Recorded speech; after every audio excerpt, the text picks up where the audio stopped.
Hello out there in Facebook and YouTube land. I'm going to try an outdoor video today. It's a beautiful day here in Sydney, so we'll give this an outdoor one a shot.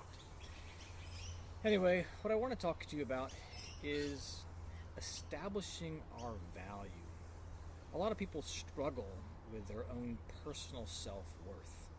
We compare ourselves to other people and how their lives are going, and sometimes we give ourselves a value based on that. Well, if this person has a great job, we don't feel very valuable. If this person has more friends than us, we don't feel very valuable. Conversely, if we have a prestigious title or something behind our name that suggests we are better off than others, we do feel valuable. The problem with these kind of valuations is that they can change. People can love you one day and then not really care a whole lot for you the next.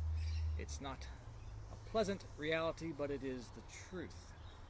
So what I'm proposing for you today is what the scriptures propose, and that's what we do is we find our value in God. I like to call it the God standard because, well, back in years past, currency used to have its value based on a gold standard. The paper money had value because it was backed by a amount of gold, and it was in that gold that paper money had any value. Well, while we don't do that anymore, we can use that same principle and apply it to ourselves and call it the God standard. We have value based on the fact that God loves us. It's a value that doesn't change, a value that is firm, and a value that is backed by something valuable. God is inherently valuable, so if God backs us, then therefore we too must be valuable as well.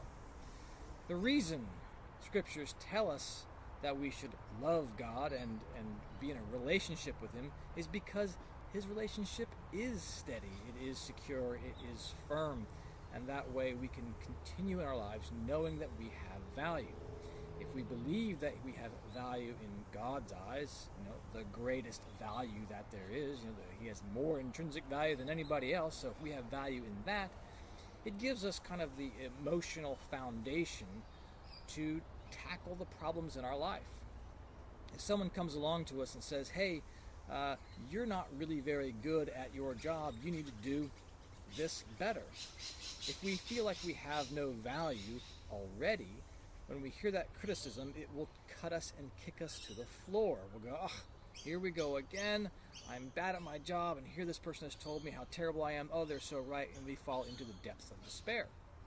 However, if we have a sense of value and we say, okay, we hear that criticism that we're not doing our job right, we can hear it and say, you know what?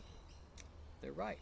Maybe I could come up higher in this area, and we can do it in a sense of strength and confidence because they're not undercutting our value. Their criticism doesn't destroy us to the bone. This is why we need to have this value, this God standard for ourselves.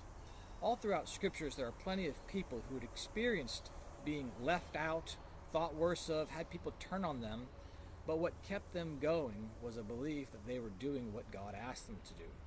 We had King David. When Samuel goes to anoint a king, he goes to Jesse and he says, Jesse, one of your sons is going to be king. Jesse parades out a bunch of sons, but none of them David. Where's David? He's out in the field. Samuel checks all these sons out and says, hey, it's none of these. Don't you have any other sons? Jesse says, yes, we have David out in the field. Samuel calls him in, and sure enough, he's the king. People didn't have faith in David. His family didn't have faith in David. His brothers didn't have faith in David. But nevertheless, he was the one that God chose. So our approval, our value, may not be there from other people, but if God is the one who values us and approves us, then their opinion doesn't really matter. That's my goal for this video, is to give you some strength to work with and to establish your own value in God. Good luck. God bless. Thanks.